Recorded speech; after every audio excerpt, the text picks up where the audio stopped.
So we're discussing the concavity on number 13. This one was a little tricky because there was a bunch of fractions here. So we're going to start by taking the first derivative. So when we take the first derivative, this is a 4. 4 times 1/4 is 1. So this becomes x to the third. 2 times -2 is -4x. Second derivative, I get 3x squared minus 4. Setting the second derivative equal to 0.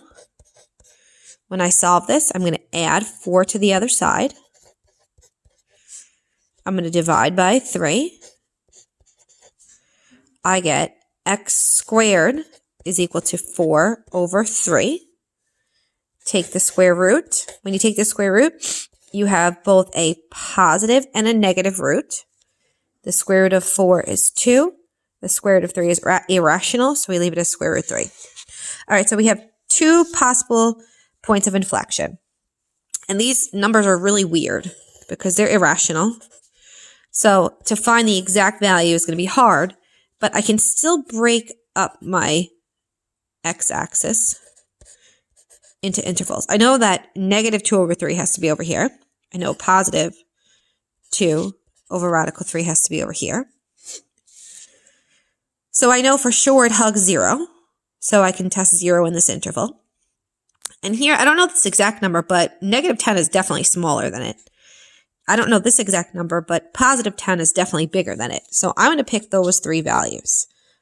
On the negative infinity to -2 over radical 3 interval, I'm going to plug in -10.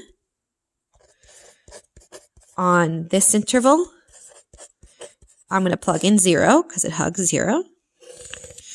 And on this interval, I'm going to plug in 10 because because 10's in there. All right, into the second derivative, I'm plugging -10.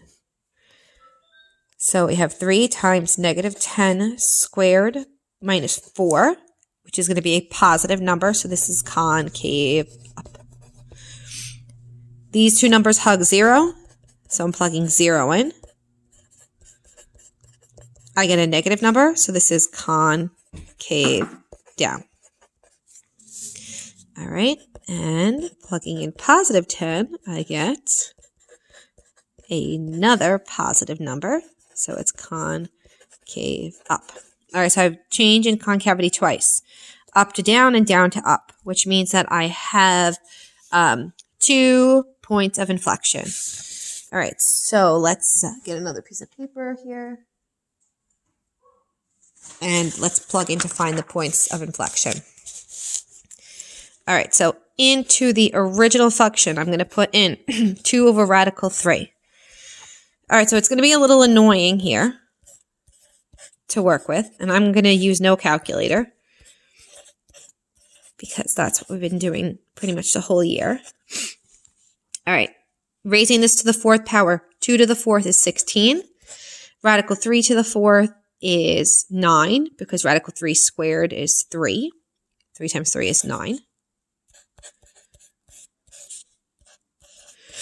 2 over radical 3 squared is 4 over 3. I'm going to cross simplify here.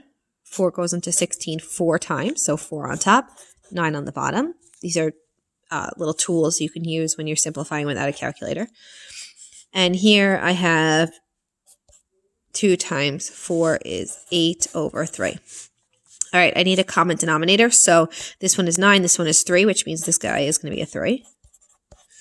So I have 4 over 9 minus 24 over 9, which gives me -20 over 9.